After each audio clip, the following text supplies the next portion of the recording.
Good morning and welcome to Rising. Thanks so much for tuning in. We are here delivering the news on this Monday morning following the Super Bowl, which always feels to me, Niall, like it should be a day off, but it is not a holiday, so here we are. There is no day of rest, no rest from the news, lots to talk about even after the Super Bowl, which we'll get to at some point in today's show.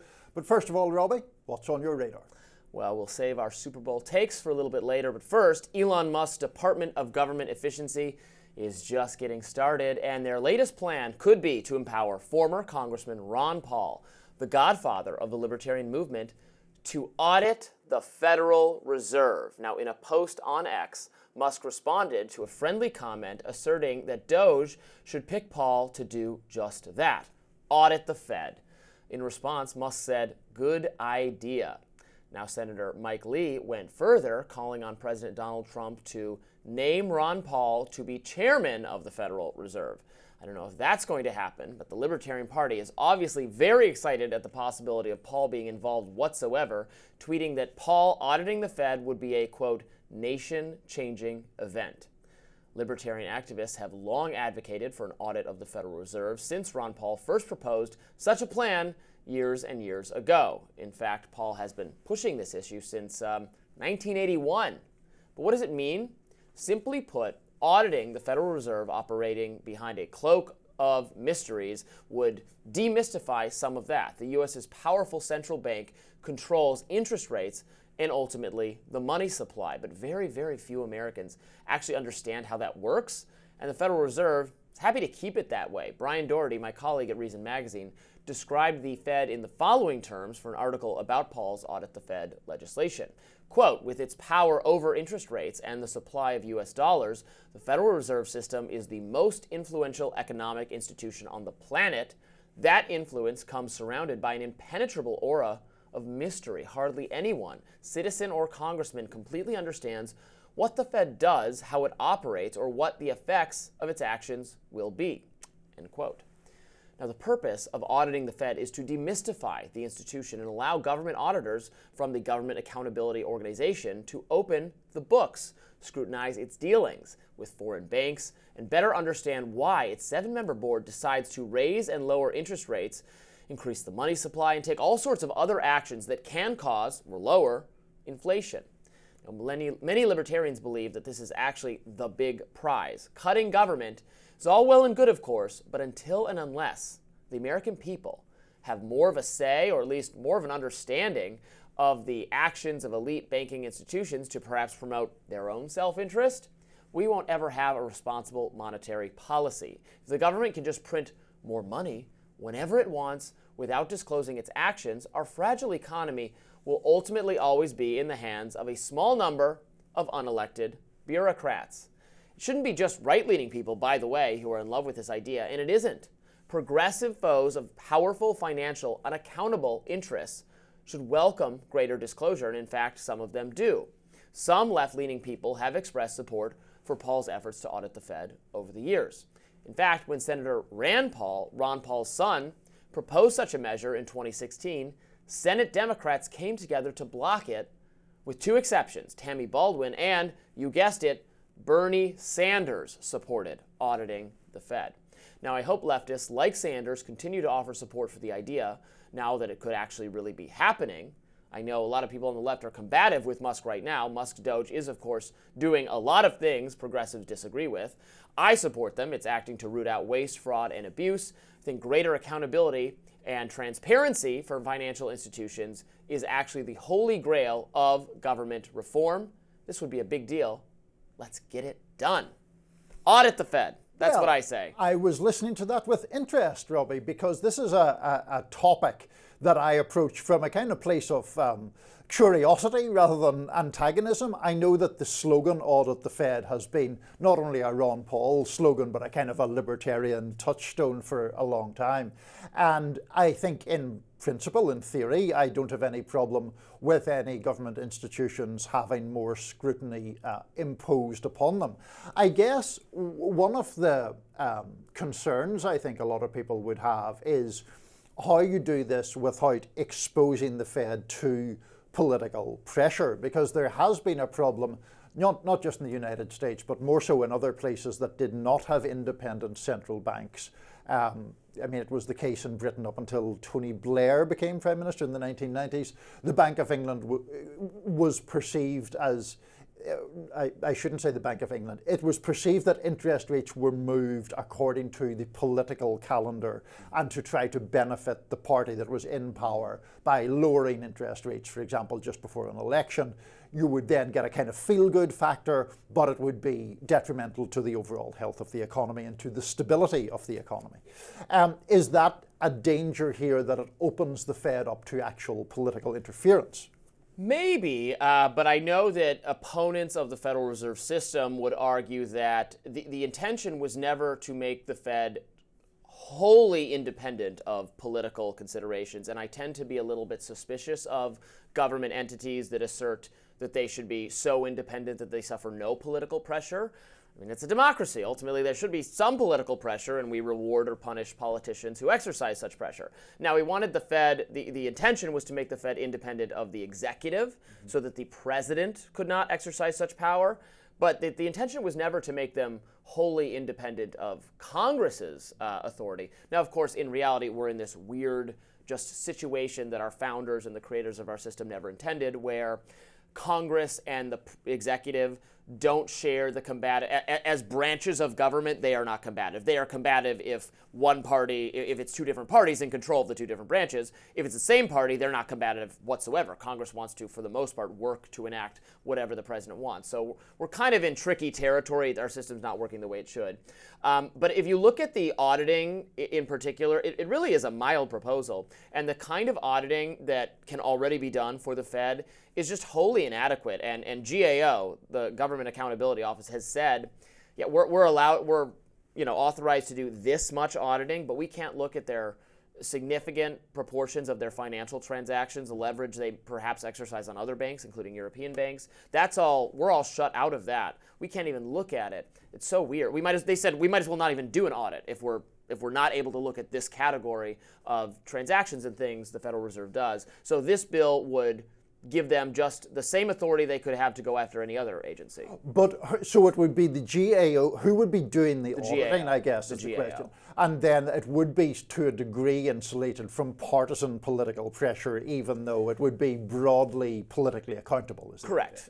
There could be some remedy proposed if it turns up bad stuff, perhaps by Congress. But GAO, they do investigations of government agencies. Sometimes I like their conclusions. Sometimes I don't agree with their conclusions. But I think most people respect the work that they do and think it's solid, and then you can interpret it however you like. But that would be the first step, and that's why this measure has in the past drawn some support, as I said, from people like Bernie Sanders. The idea was percolating again on Twitter over the weekend because Elon responded to Ron Paul, get him back in there. Ron Paul is very elderly at this point in time, and is retired from Congress, and I think is enjoying his retirement. So I don't want to necessarily disturb him if he said his time has passed, but someone of a Ron Paul spirit to get in there and help see what's going on under the hood would be something that warms my heart, tickles my fancy, does all sorts of things to me. Maybe Ron Paul could focus on another presidential run, of which he has made either 2 or 3 or more, I think, at this stage, but perhaps the time has passed. Perhaps the time has passed, but I've always appreciated what he's done for my ideas in public discourse. Up next, what did President Trump reveal to Fox News' Bret Baier during the Super Bowl interview? Stay tuned.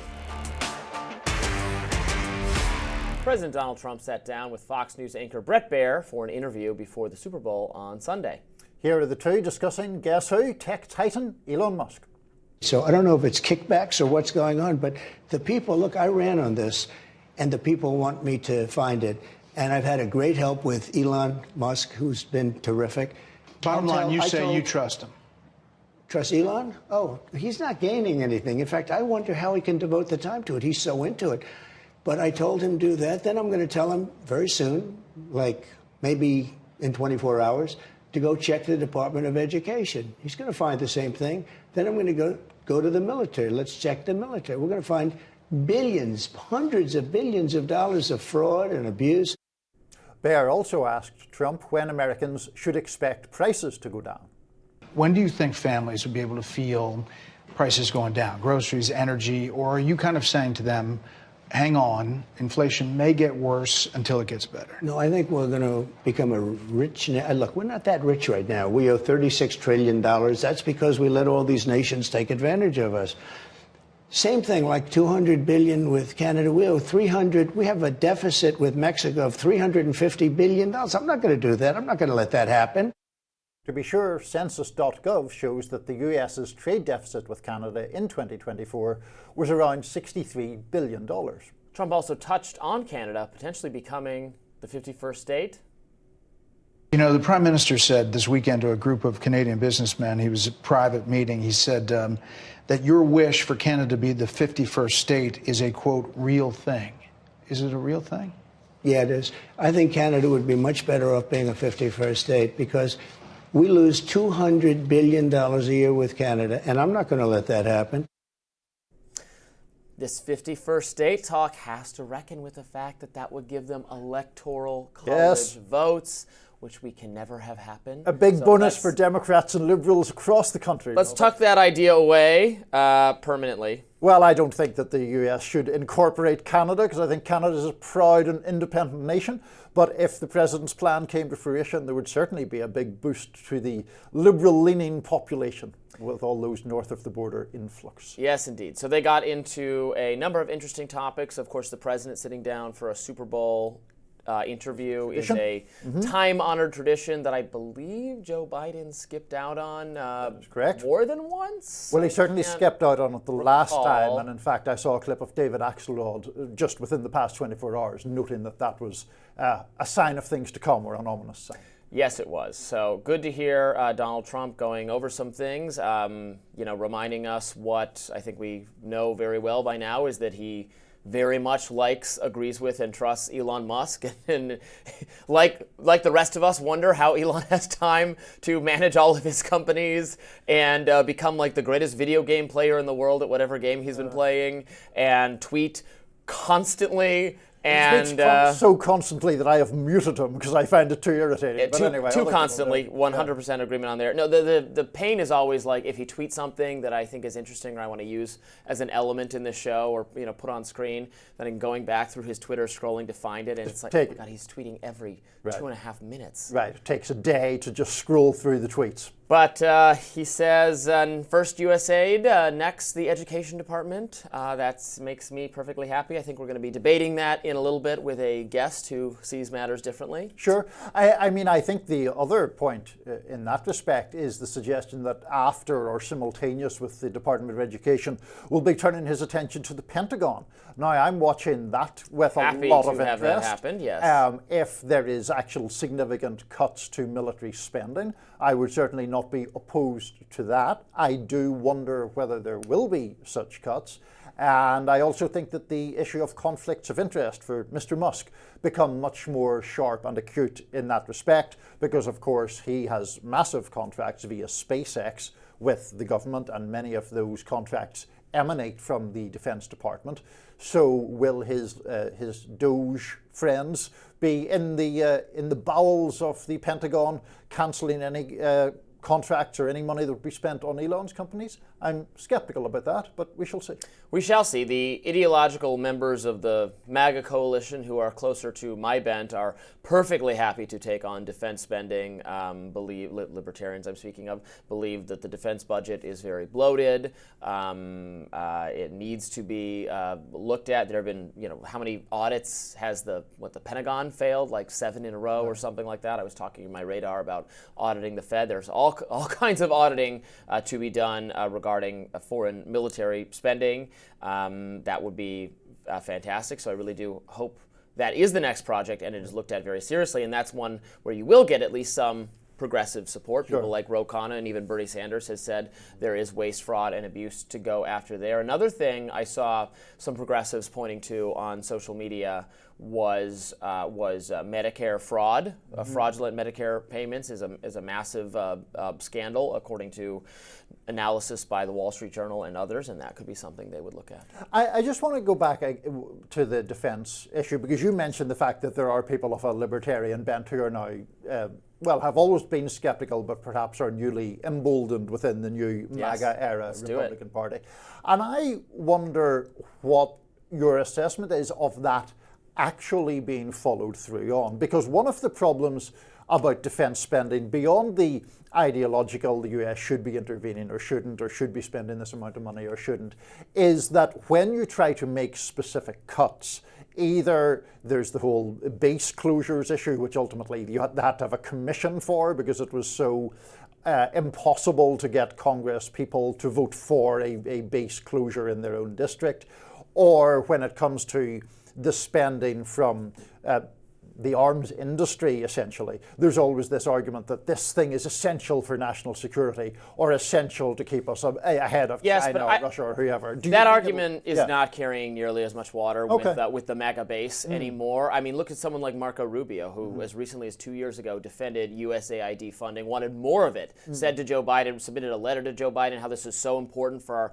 neoconservative national policy to be, propping up groups or sending our dollars all the way overseas, and now I know what he thinks in his heart is that of course he wants to spend more money on these things, but he's forced to pretend he doesn't because he knows the energy on his own side is against doing that. Well, so he might not have got the job that he got from Trump, which is the other part of it. For certain. So now you're right that political figures, because of narrow self-interest or it could be money interest or lobbying, could always choose not to do what the base wants, which is cut this category of spending. But there's more pressure to do it from the base. They used to think they had the blessing of the American people to engage in what I would call neoconservatism or imperialism or spending American taxpayer dollars on all these things.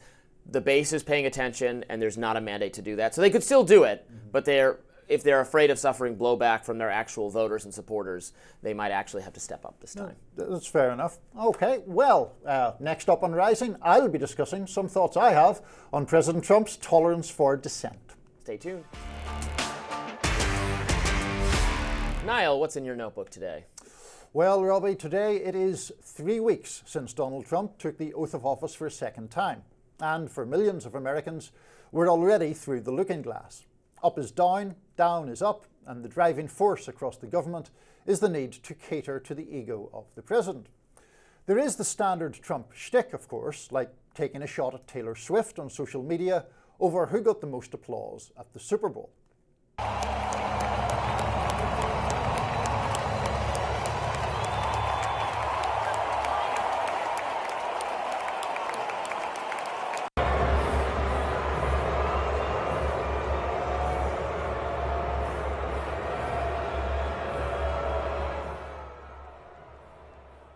Taylor Swift will be fine, just one more target of Trump's bluster. But there's a far bigger problem, and it's not Trump's buffoonery, but his menacing belligerence. Many Americans worry about their democracy because 3 weeks in, Trump is waging an all-out war on dissent. The latest examples came in media reports over the weekend.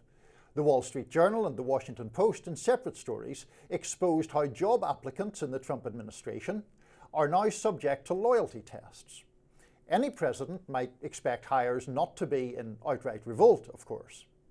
But here, the loyalty demanded is blind and total, and the test includes whether the supplicant is willing to lie on Trump's behalf. The Journal reported that applicants were asked if they ever made comments critical of Trump. And the story added, quote, "Of particular interest to the vetting team is whether hires made any comments criticizing Trump over the January the 6th, 2021 riot at the US Capitol and his false claims that the election was stolen," end quote. Let's be clear, the suggestion here is that the admission price for a role in government is a willingness to call a lie the truth and to label the truth as a lie. Pity George Orwell. He got his most famous title wrong by 41 years. The stuff the Washington Post uncovered was just as bad. It revealed that at least 2 people in FBI field offices outside Washington, being interviewed for senior positions, were asked 3 questions. Who were the, quote, real patriots on January the 6th? Who won the 2020 election? And who is your real boss? There's no doubt about the last one, I guess. But if you can't see a danger in asking law enforcement to pledge their loyalty to a man, to put the whims and grievances of a boss over any ideal or any principle, I can't help you. Maybe try the history books instead. The war on dissent has been fought on many fronts, and every day brings new attacks. Attacks on the judiciary, like Trump saying on Air Force One yesterday that judges should not be allowed to make decisions restraining his henchman, Elon Musk. Here he is. The day you're not allowed to look for theft and fraud, etc., then we don't have much of a country. So no judge should frankly be allowed to make that kind of a decision. It's a disgrace. There's also attacks on the press, like Trump's Friday call for Washington Post columnist Eugene Robinson to be fired for a column Trump disliked. There are attacks on art, like the chair of the Kennedy Center's board being fired so Trump can install himself to the position. Attacks on history, like the archivist of the United States being fired, not because she did anything wrong, but apparently because Trump didn't like the role her predecessor played in the Mar-a-Lago documents case. See, that's the thing about Trump's war on dissent. It has real victims. Thousands of FBI agents who were set to be named publicly and put at risk simply because they had worked on January the 6th cases. A lawyer representing many of them say the risks that they face if that happens are, quote, horrendous. Critics like John Bolton and Mike Pompeo, who, whatever you think of their policies, have had government security taken away while under serious threat to their lives.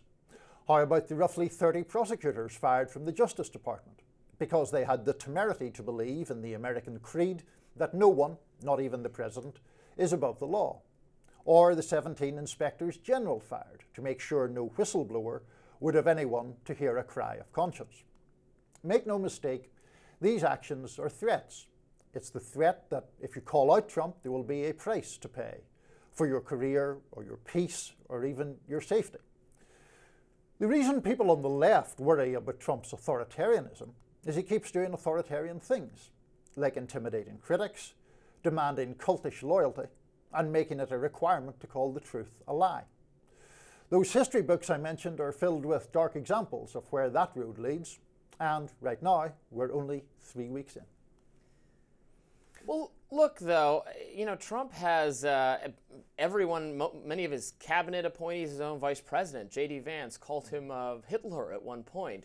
So yes, but reversed himself quite rapidly. All right, you're asking for a loyalty test. I'm just saying this man has surrounded himself with people who were once extremely critical of him. But who have abandoned those criticisms, Robby. That's right, because he won the election, and he's putting people in key places who agree with him and support his agenda, and at the very least won't work to covertly against him, as he felt like many in the government did the first time that, from the MAGA perspective, marred his efficiency. I mean, it does come down to a kind of ideological difference. The conservative criticism of what government does is that it operates too politically independent of the elected will of the people, of the politicians who are going to do the policy that the people want, or if they do policy that people don't want, can be voted out of office. Instead, it's this business as usual. It's this multi-headed federal bureaucratic hydra that makes its own policies and has tremendous continuity. We've learned some of that in the foreign policy space, by which no matter how many times the American people express a will to de-escalate military conflicts, particularly in the Middle East, you get instead continuity of the people who actually staff the State Department and the Defense Department and all of that. So, I don't like to crack down on dissent. Some of what Trump does I find personally obnoxious. I'm not sure if I was him, I would waste my time, tweeting about Taylor Swift or Eugene Robinson. I absolutely hope is fired by the Washington Post one day because he's a terrible hat columnist. I disagree with that, but anyway, go ahead. But the point here is, obviously we can have different columnists will appeal to different people. But my point about this is, I get that we're in a time when this gets very polarized and Republicans generally back Trump up and Democrats and liberals typically hit out at him. But I would assume as a libertarian, you do have issues with, for example, the President of the United States calling for a newspaper columnist to be fired, or the President of the United States saying that a judge shouldn't be allowed to make certain judgments, or suggesting that a broadcast network who he takes exception to should have their license removed. I mean, those are things that are not are just not appropriate for a president to say. I think threatening to take away broadcasting licenses is very, very bad and unfreedom oriented. I am totally opposed to and have laughed in the face of his lawsuit, for instance, against Seltzer, who is being represented by my friends at the Foundation for Individual Rights and Expression that I cite all the time and promote their work. It's utterly frivolous and contrary to the First Amendment. So I'm happy to criticize many of the things he says and does, of course. And the government is, look, I think often the federal government is waging a war on dissenters. I've been incredibly critical of Joe Biden for doing just that, in my view, by allowing, or if not encouraging, the office of the White House to harass social media moderators into taking down more content. And I absolutely don't want to see the same thing from Trump. I shall give you the last word on that matter, Robby. We'll take it from there. All right, coming up on Rising, it appears that some high-level people have been stripped of their security clearances, as Niall just alluded to. We're going to find out who and why, and probably argue about it. Stay tuned. President Donald Trump is not done taking away people's security clearances. The new targets, which are 8 in total, include former Secretary of State Tony Blinken, Letitia James, and Alvin Bragg. Trump told the New York Post, who first reported the story, that he thought Blinken was a bad guy. Recall that Blinken helped put together the Dirty 51 letter about Hunter Biden's laptop appearing to be Russian disinformation. Trump told the Post that Blinken will get the same punishment as the Dirty 51. Trump's administration argues the moves are to hold government officials accountable for what they describe as election interference, or at least mishandling of classified documents. Former President Joe Biden's National Security Advisor Jake Sullivan and Biden's Deputy Attorney General Lisa Monaco were also on the list. And there's also Trump critic Andrew Weissman. Weissman was the lead prosecutor in the 2016 Russian election interference probe. Now, earlier, Trump had also revoked former President Joe Biden's security clearance. He wrote in part on Truth Social last week, "There's no need for Joe Biden to continue receiving access to classified information.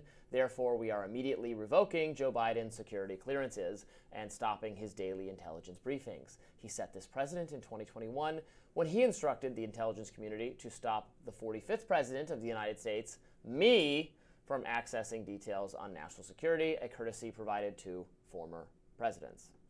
Joe, you're fired. Make America great again.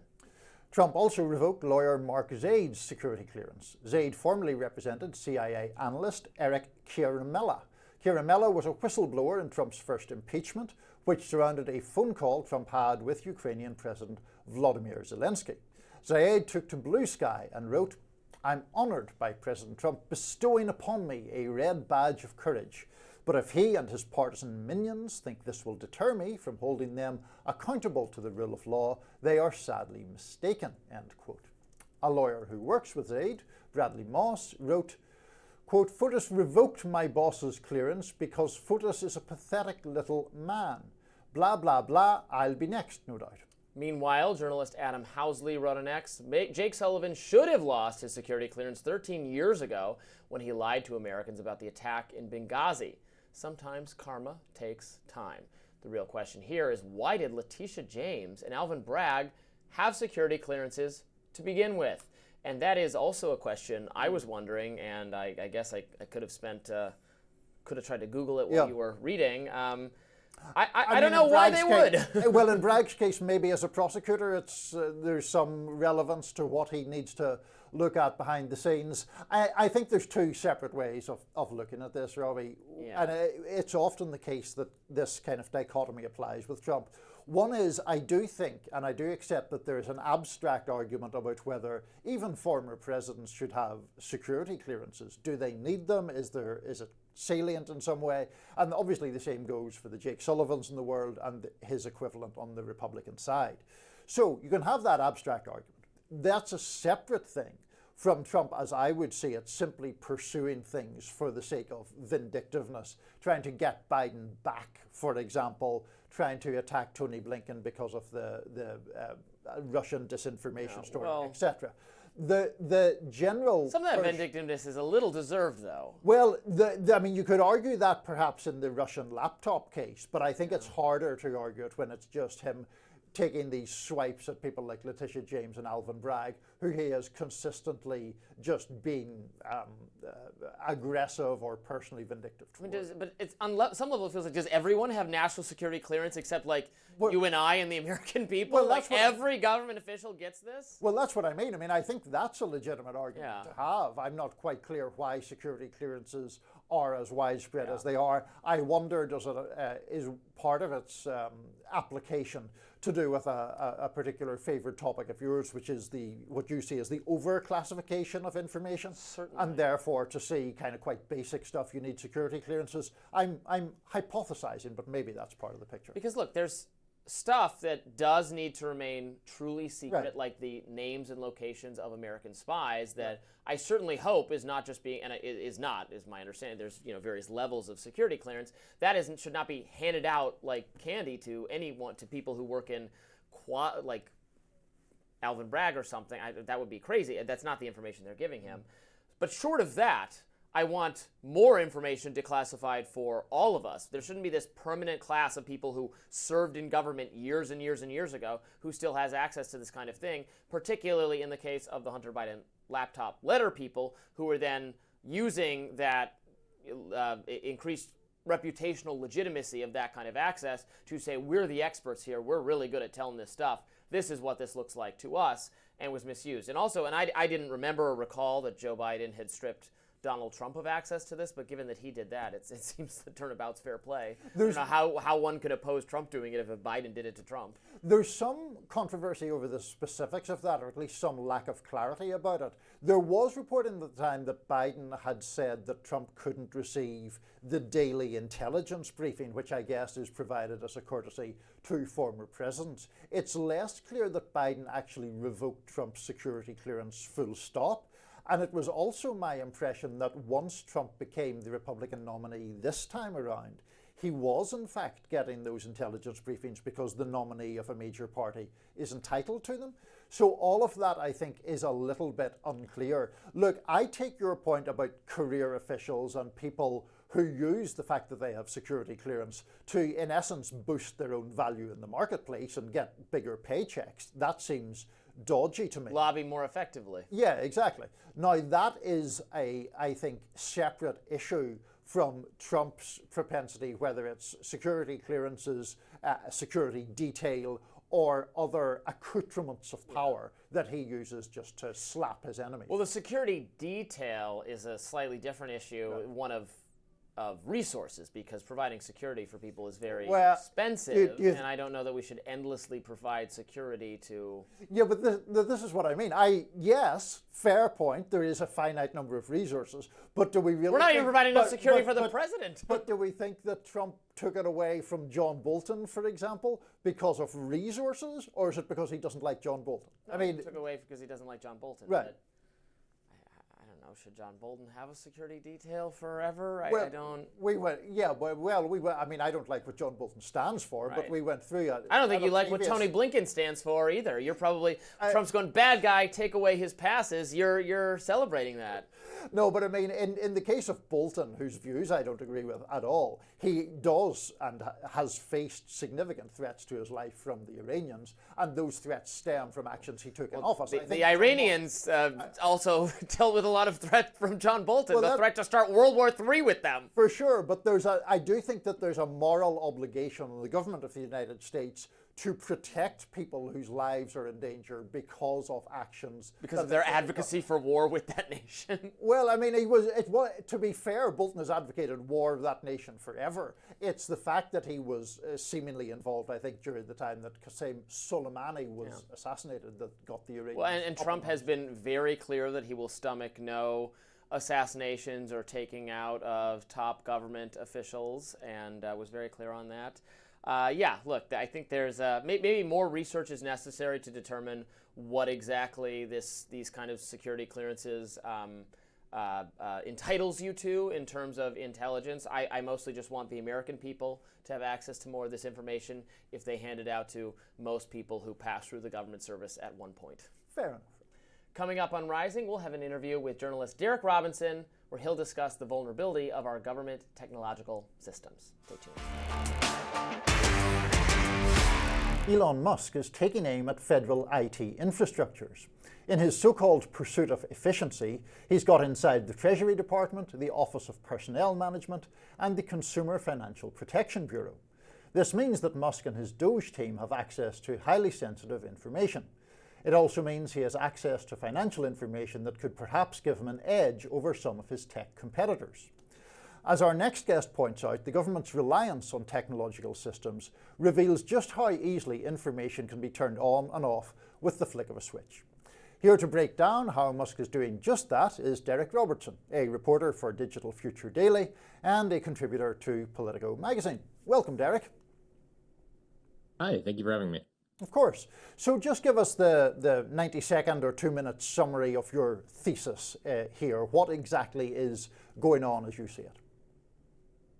So I decided to write this article and look into this issue because it struck me that Elon Musk, you have a conversation going on in Washington about how Elon Musk is breaking these kind of legal norms and norms of governance. But if you look at what he's doing from a Silicon Valley perspective, it's exactly how you approach any major problem. That is to say, to go to the root of it, to go literally to the root directory and essentially treat it as an information technology problem.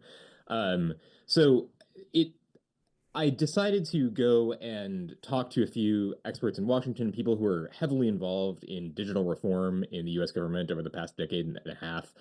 Really dating back to the first Obama term was when the White House became much more digitally centralized than it was before. In fact, some people I spoke to said that what Doge is doing right now really would not have been possible probably before then. And it occurred to me, and I think it still maybe is not on the radar enough of people as they think about how to analyze what Doge is doing, that they are merging two different forms of governance, that is digital Silicon Valley style governance and making political calls about funding. And that's something that nobody who is in charge of these systems heretofore has even considered doing, the root directory approach that I was just describing. And one aspect of this that I think a lot of people are just kind of waking up to the fact is exactly what you alluded to there, that what Doge is doing really is under the auspices of the U.S. Digital Services, a plan to rescue the Obamacare website when that had so many technical problems during its initial rollout. Now, that was a time where with the service being provided was not in tension with what the agency wanted to do, where Elon Musk has some, Doge has some tension with some of these agencies, but it really is rooted in an effort, a necessary effort to upgrade what government websites do on a technical basis.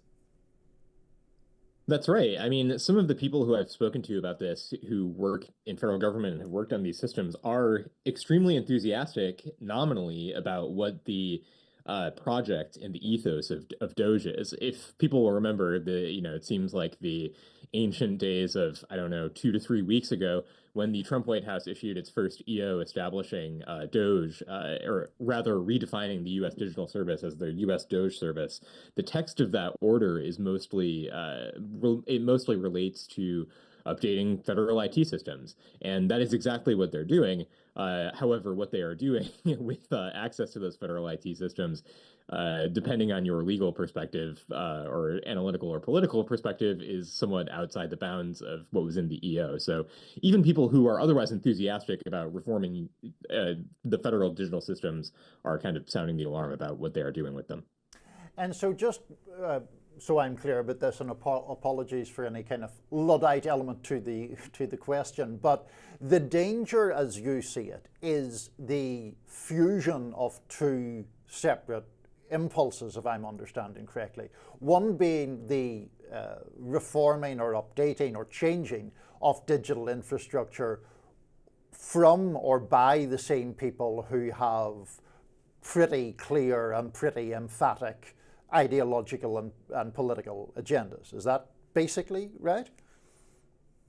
Yes, that's basically right. And this is, depending on your perspective, this is a danger. It's also sincerely kind of an innovation in government on the part of Musk. He's doing something that it remains to be seen in the courts, whether it is within the bounds of constitutionality. I have my own guesses about that as a reporter and as an analyst, but he is making political calls about what to do with these technological systems.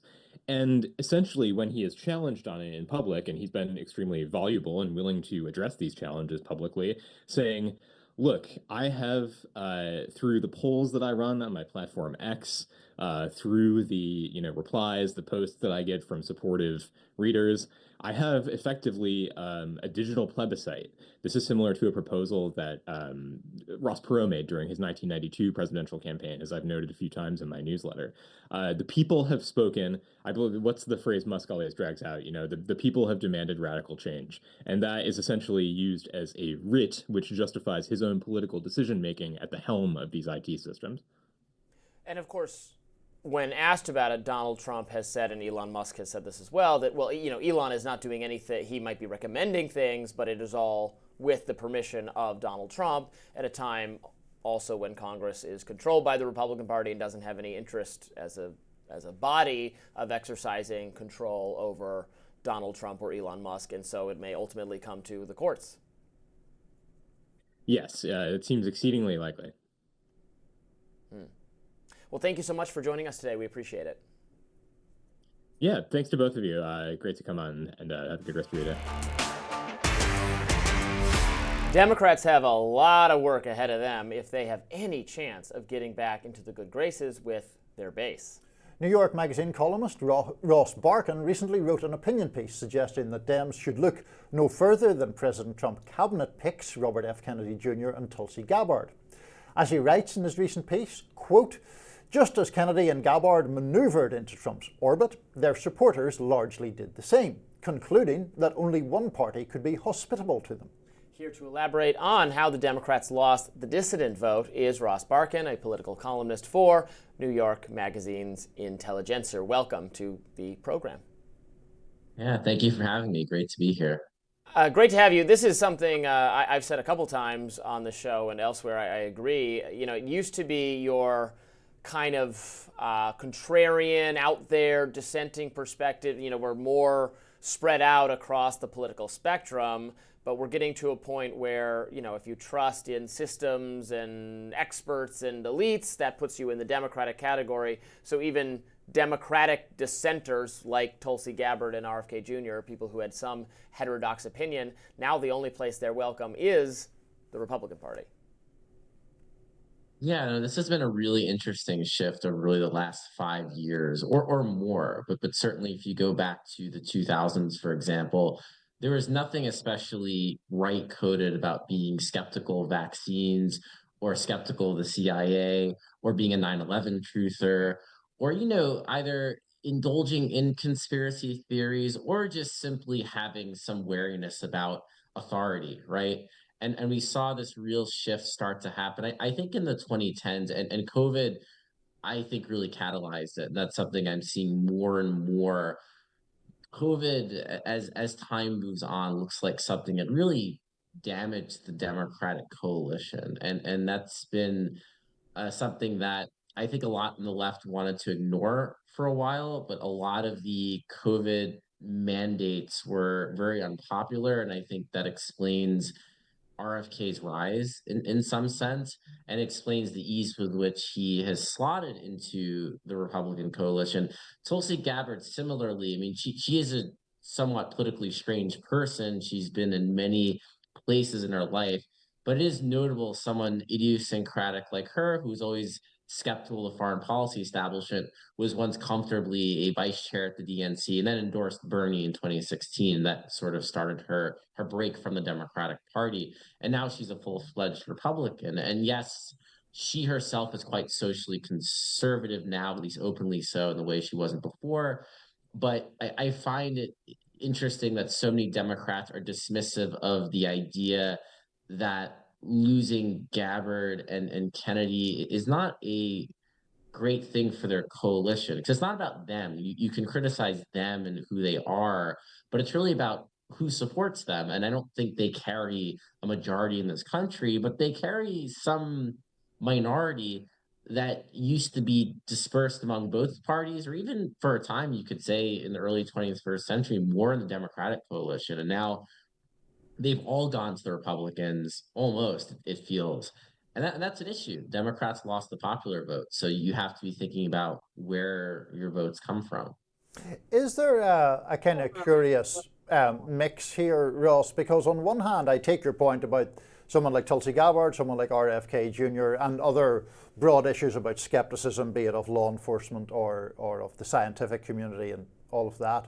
But on the other hand, you have a Republican Party that is extraordinarily dominated by one man in the shape of President Trump, in a way that I don't think was true of George W. Bush, for example, or the elder Bush or whatever. So the party that you're considering hospitable to heterodox opinions also seems to demand extraordinary loyalty of the sitting president at the same time, right? Yeah, it's a strange thing, the Republican Party, because on one hand, yes, it's very cultish. You're with Trump or you're not with Trump. And if you're not with Trump, get lost. But once you're with Trump, there's a lot of ideological flexibility. I think that's the very interesting thing about the current GOP. It's becoming, in some ways, the bigger tent party. I don't want to exaggerate it too much. This was a very close election. Democrats got 48% of the popular vote. I think they're going to do well in the midterms. The Democratic Party's not dead. Let me clarify. But it's interesting the ease with which someone who is running as a Democrat for president, then as an independent, then another person who at one time had run for president as a Democrat, the ease with which they entered the Republican coalition is notable. I was hearing some of the back and forth before about how J.D. Vance once called Trump Hitler, and here he is, the vice president of the United States. Trump's a sort of curious figure where he demands fealty, and he's extremely vindictive, extremely so. But if you kiss the ring and you flatter him, you can return to his orbit. When you see in the Republican Party is a fair amount of ideological diversity, certainly when it comes to foreign affairs, the Tom Cotton wing against the J.D. Vance sort of, isolationist wing. You have like Josh Hawley, kind of being a bit more populist. You have some who are much less populist and pro-business. What unites them is the fealty of Trump, and that is not a good thing that a political party is captured by one very mercurial person. But in addition to that, there is the ability of a lot of different types of Republicans to coexist in the party. I think the Democrats aren't necessarily awful at this. You have Jared Golden and AOC in the same party. They don't fight with each other, and they often vote similarly. But, right now, the Republicans will take you in as long as you're good with them in the current moment. But I'll say this, the ex-Democrat is very exciting to Republicans. It seems like to Democrats, the only sort of ex-Republican is the Liz Cheney type, who is not broadly popular at all, but is the only type that party elites will welcome in. But other than that, it's not really a party that's necessarily doesn't seem to be overly concerned with getting back those voters who were once Obama voters and now they're Trump voters. Yeah, on the Republican side, there is some significant ideological variations between some of the people you're describing, the more populist national conservative faction, the more tech-focused pro-market faction. Where there is no ideological debate is over whether you like and agree with Trump, right? That argument has been settled. Everyone still in the coalition is in favor of Trump, which actually may even be allowing for more, since that's kind of getting that out of the way, there's actually more space for genuine ideological disagreements than there was the last time. I want to pick back up on something you said about, the innate skepticism of institutions that is now so fundamental to the Republican Party. When it used to be the case that, for instance, conservatives have been skeptical of the media or skeptical of higher education, going back to the 90s and the 80s and maybe even before. But they weren't skeptical of, the generals or law enforcement advisors or national security experts, whereas now down the line, or particularly health agencies, right? That was not a political category until COVID. Now, if you're someone who's going to have a little bit of skepticism or a lot of bit of skepticism of any one of those things, you're broadly going to share that across the board, which I think just speaks to political systems becoming more efficient or sorting just becoming more efficient, where you no longer have liberal Republicans, conservative Democrats. Like if you're a conservative, these are all the things you think and you're on this side. If you're a liberal, these are all the things you think and you're on this side. Yes, and I think that's true. I think that the college-educated split is very real. I mean, there was a time in this country not that long ago, maybe 10 years ago, 15 years ago, when your college education did not determine who you voted for in a presidential election or what political party you belonged to. You could find circa 2009 plenty of college-educated Republicans. You could find plenty of non-college educated working class Democrats. And we've really seen that shift. And certainly the college educated voter tends to be more trusting of a lot of these elite institutions across the board. Now, of course, Trump has really polarized some of this when it comes to law enforcement and the CIA and the FBI and the foreign policy establishment, since Trump has been at odds with them for a very long time.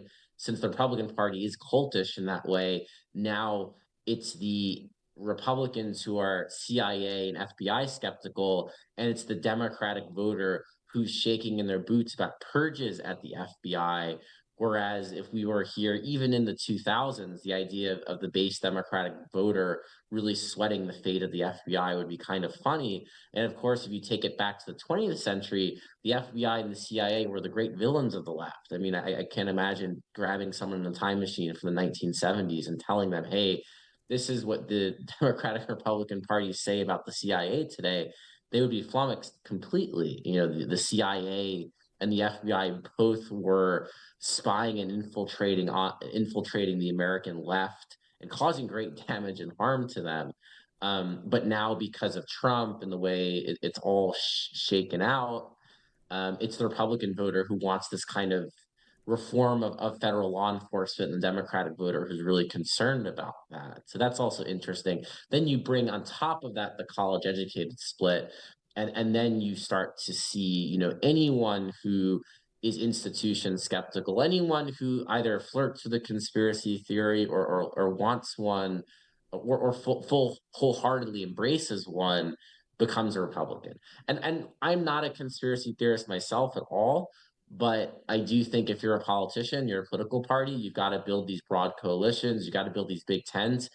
And if you lose these kinds of people, you lose the person who might have been a 9/11 truther, and I'm not a 9/11 truther, but if you lose that sort of person, that's a lot of people. It's not enough, to destroy your party, but you get an election like 2024 where the Democrats are pretty much backsliding in every single demographic, I think, except college educated voters and white voters, to double check that. But across the board, just really bleeding away people. So that's an issue. And I don't think the Democrats have a firm answer. Trump will take care of some of that just because we live in a polarized country. Trump will alienate people and anger people over time. I do think, again, the midterms will be kind to the Democratic Party. But these are real long-term challenges that aren't easily addressed. Ross Barkan of New York Magazine, thanks for joining us. Great conversation. Thank you for having me. President Donald Trump has wanted to eliminate the Department of Education since his first term. Last week, Trump described his plans for Linda McMahon, his nominee for Education Secretary. Quote, "I want Linda to put herself out of a job," Trump said. Education policies in the US are largely carried out at the state and local level. The Education Department is a relatively small government agency with just over 4,000 employees and a $268 billion annual budget. A large part of its work is overseeing $1.6 trillion in federal student loans, as well as grants for K-12 schools. The Education Department was created by an act of Congress in 1979. On Friday, the administration locked the doors. Comedian Bill Maher agrees with Trump that the Education Department hasn't been doing a great job. He told his audience on Friday, "It's the Department of Education. I don't think it makes sense as policy." About the Department of Education. Now, I don't know that much about it, but I've never read good things. Rahm Emanuel, who I agree with on almost everything, here was a quote. He said, "A third of 8th graders can't read, and now he wants to close the department." And I thought, that's probably why they can't read. Or at least partly. I mean, the numbers keep getting worse and worse and worse. And I don't know if the Department of Education is anything but, I mean, it doesn't really, I don't know what it does, except take money. It's sort of a middleman. It doesn't like run classrooms or do stuff like that. I don't think it makes policy. A recent survey shows that 1/3 of 8th graders do not have basic reading skills. Some on the right also argue that the Department of Education is a place that is responsible for implementing woke policies. But others say the DOE protects the most vulnerable in our society. Will Pilar, Senior Vice President of Ed Trust, says that it was the Democrats who were locked out of the building last week, but next the students and their futures will be damaged. He argues that this shutdown will impact black kids hardest. With us now is Will Del Pilar. Welcome. Thank you for having me. Absolutely. So let's kick off by giving you a chance to rebut the Bill Maher argument there. I have my own thoughts about that, but I'm assuming you do not see it the same way he does. Absolutely not. I mean, I think there's lots of things that we don't understand how they function, but they perform a vital role in society and in government. And so I think that when we look at the outcomes the past 2 years, we shouldn't think of this being a reflection of the Department of Education. The results of the NAEP exam, which is what he is talking about, those are the results of 2 years of COVID policies that had teachers, parents acting as teachers while students were in lockdown at home. We transitioned to online education, which I think many people agree wasn't excellent at the beginning. And so I think the results of NAEP are clearly, to me, a result of 2 years of lockdown, 2 years of parents trying to teach their children at home, and evidence that parents don't make the best teachers. The department serves a vital role in ensuring equity, in driving out funding, and providing guidance to states and to state departments of education, providing guidance to districts on serving students and serving all students and making sure they're being served well. Well, I mean, that was an unfortunate reality. I guess I don't, though I am a critic of the Department of Education, I wouldn't necessarily blame them for the situation where kids were kept out of schools for so long. I mean, I would blame many advocacy groups on behalf of the education system or teachers unions in particular. It's not as if the parents wanted, or many of them didn't want their kids educated at home for so long, even as other facets of our society, other sectors of our country were opened back up. So many kids left at home with disastrous results. But of course the declines or the stagnation, right, and correct me if you think I'm wrong, in reading and math scores, that's been a persisting thing for a long time. And critics of the education department would say that if you haven't had much improvement in, for instance, reading and math scores over time, despite crafting this massive, expensive federal bureaucracy, what is the argument for retaining that massive federal bureaucracy if all of that spending and effort hasn't dramatically improved the test and reading scores?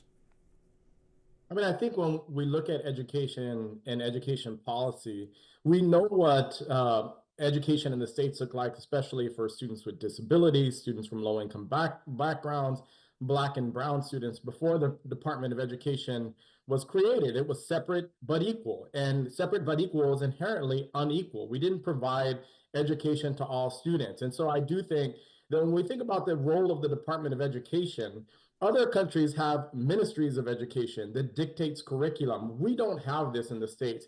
Returning power to the States, in my opinion, is going to get us unequal education, especially for segments of students and student populations that we're not willing to protect in this country. And so I think the Department of Ed is not to blame for many of the ills that we've seen in society. We're expecting the Department of Ed to address homelessness, to address student hunger, to address abuse at home, to address socioeconomic emotional development. And so we expect the Department of Education to address a lot of things that we should be addressing in society, and we're not addressing. And so then we expect education to address that. And I think it's just unfair of us to expect education to be all things to everyone and address every issue of society and every issue of a student's life when we're not willing to put those protections in place in our social infrastructure.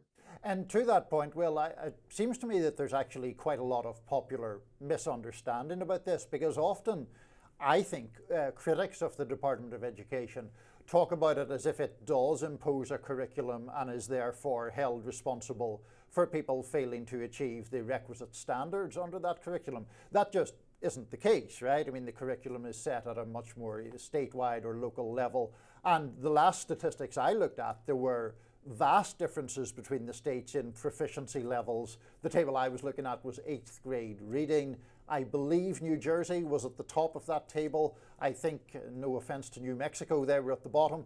And the difference there was just enormous. So those differences come perhaps from social factors, but also from things that happen at the state level.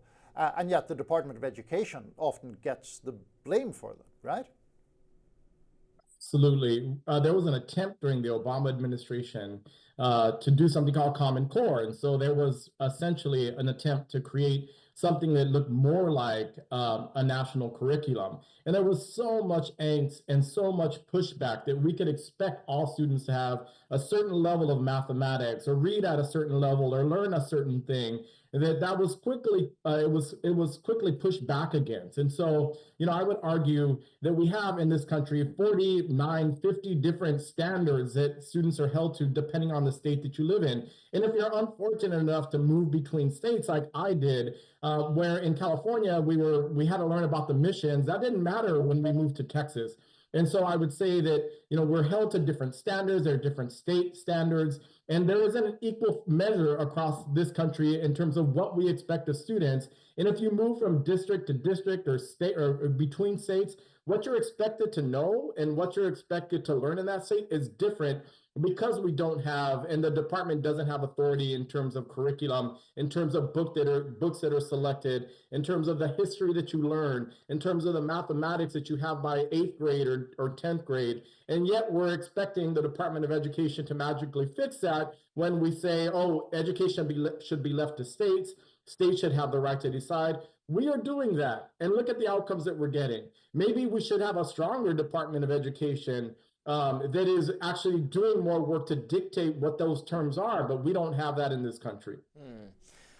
I take your point that the Department of Education does not, in a specific way, have a curriculum requirement that it hands down in exchange for the money it gives to districts, although many conservatives would say it, in effect, does end up making school policy by saying, here is guidance we think you should follow. This was the case with universities in terms of some due process related issues. I think I can also recall the Obama administration taking criticism from the right for instructing schools to watch out for what the Obama administration termed was racially disparate impact in school disciplinary measures, that I think a lot of critics of that said this is going to actually constrain the abilities of schools to discipline difficult children, which can wreck the classroom through everyone else. Conservatives would say this is activist driven. This does not correlate with setting schools up for success. So of course we would not want an education department that has that power to do that to all the states. If progressive states want to implement policies to not punish students who are acting out, that's their prerogative. But other states that want to have more performing schools should not be tethered to such policies. I mean, I think the department definitely issues guidance. We see that in this current department around what they're doing and dictating what can and can't be taught. And so I would say the prior departments of education didn't dictate what can and can't be taught. We're seeing this in states that are passing legislation deciding what books can be in school libraries. I think that anytime you get to a point where you're censoring what can be taught, what can be read, what effectively teachers can and can't say, we're arriving at a very, I would argue, dangerous point. We're at a point where we're absolutely dictating what could be said in a classroom. States have passed legislation that allow students to record the teacher, to report teachers. And many times I would say that teachers are on eggshells and aren't sure what they could actually teach or even say in the classroom because of the point that we've arrived, what the guidance that is coming, the executive orders that is coming out of this administration. We have yet to receive much guidance from the Department of Education, but I would say a lot of what's happening is happening administratively through the administration and what's happening through executive orders. I would say anytime you begin to censor people, we arrive at a point in this country where is our right to freedom of speech? And when you can't effectively get a book at a library, where's your right to free thought if you can't access certain materials or even be exposed to certain materials because they're viewed as politically divisive? And there's only one side that's getting to decide what is politically divisive. Will de Pilar of the Ed Trust, we appreciate you joining us on Rising. Take care. Thank you so much. Have a good day. Well, it was a rough night for the Kansas City Chiefs and their fans. President Donald Trump went after one of them in particular. In a Truth Social post after the game, the president wrote, "The only one that had a tougher night than the Kansas City Chiefs was Taylor Swift. She got booed out of the stadium. MAGA is very unforgiving." Trump's animosity towards Swift goes back further than last night. On September 10th last year, Swift endorsed Kamala Harris for president. In an Instagram post, Swift wrote in part, "I will be casting my vote for Kamala Harris and Tim Walz in the 2024 presidential election. I'm voting for Kamala Harris because she fights for the rights and causes I believe need a warrior to champion them. I think she is a steady-handed, gifted leader, and I believe we can accomplish so much more in this country if we are led by calm and not chaos." Swift signed off by calling herself a childless cat lady. A couple of days after, Trump wrote on Truth Social, "I hate Taylor Swift." Here's Trump reacting to Swift's endorsement at the time.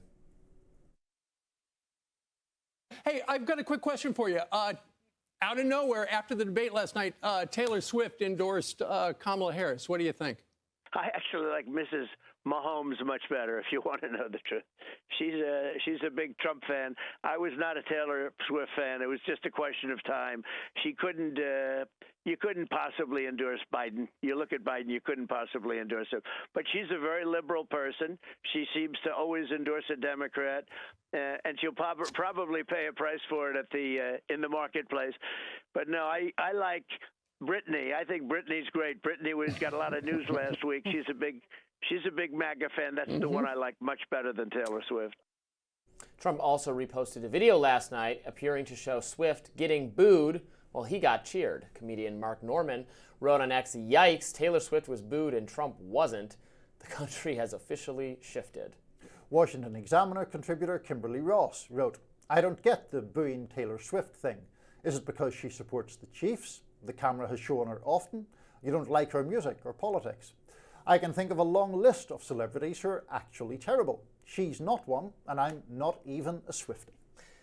She did get booed, and Trump did not. He got applauded. Now, Yeah, I don't know that they were. I've only seen the video that Trump posted. So no, I saw it in real time. Okay. There was booing. It wasn't. It took a minute for the crowd to realize she was the one on screen. And then she did get a little booing. Now that could have just been from Eagles fans.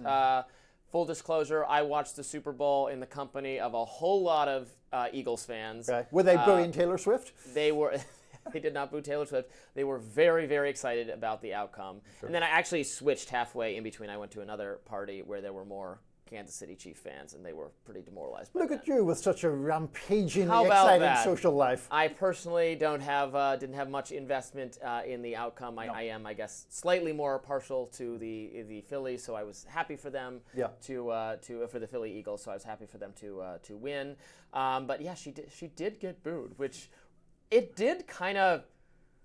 So this country has shifted to the right, man. It just has. Well, I don't know. Or Even Eagles fans have shifted against Kansas City fans. I think Trump is right. I think she has paid a little bit of a price for having kind of tepidly endorsed. It's not like she went all out and did a tons of media on Kamala's behalf. She did the one endorsement, which I always thought Trump should probably just shrug that off. It's not going to change anything. It's not going to matter or influence anyone, and whatever. But he was really upset that she did it. So let me come vigorously to the defense of Taylor Swift, of whom I am a fan. I think she's the outstanding songwriter. I'm not a fan. Generation. I'm totally neutral toward her. I think she's great. I actually think she's just extremely talented musician. But look, I think that she has got sucked into this sort of polarized atmosphere. Some people are hating on her. I'm very skeptical that she has paid a price. You look at the Eras tour, worldwide, huge success. I think that she does perhaps run a risk of oversaturation at some point. She has been very central in our culture, well, for many years, but particularly, I would say, within the last 18 months, 2 years, she's been like everywhere all the time. I think there may be eventually some reaction to that. But look, anytime I have seen anything to do with Taylor Swift, she comes across as a genuine, decent person, a much more grounded person than one might expect from someone who has that level of fame. It's also no surprise to me at all that she endorsed Harris. I would assume that she holds broadly liberal beliefs, including about things like reproductive rights. And I don't think anyone was expecting her to endorse Trump. So that he just is thin-skinned, he can't take celebrity disapproval. I have no problem with her. I like a number of her songs. I'm neutral toward her as a person. I think she's talented. I don't change the station if her music comes on the radio. Someone I am not a fan of, although not for political reasons. I'm just not a big who did the Kendrick Lamar. Kendrick Lamar. That's what I was going to say. I mean, not really even aware of what his music is. I've listened to very little of it. So the halftime show wasn't really for me, but there wasn't anything wrong with it. I kind of liked the choreography. It was very red, white, and blue and almost patriotic in a way, even though he is known, I think, for being a kind of progressive, political, Black Lives Matter type messenger. So I found that interesting, given that I don't think that really came through. If it seemed very neutral or even slightly right-coded in terms of the America. End racism, getting taken out of the end zone. This all feels like part of a general rightward shift that has taken place in our culture. So with Kendrick Lamar, the thing that most people seem to take out of it was that he has won his battle with Drake, with whom he's been in this long running. A Canadian. Canadian. Yes. So United States triumphs over Canada. Exactly. No, I think that was literally the MAGA takeaway. I think there is a genuine debate around the symbolism of the halftime show and whether there was some critique of the United States involved there. You had Samuel Jackson. There's a critique. It was too subtle for me to get it.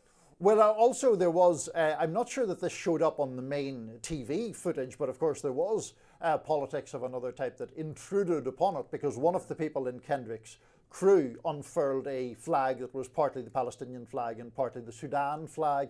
That person was an official part of the cast, but that part had not been apparently rehearsed. No, and they've been punished with a lifetime ban from the NFL. So justice was handed down very swiftly in that case. Although I'm not sure how aggrieved, if they're just a dancer or performer with Kendrick Lamar, I'm not sure that they will necessarily be aggrieved that they can't go to any further NFL games. But it got in there for sure. Yeah.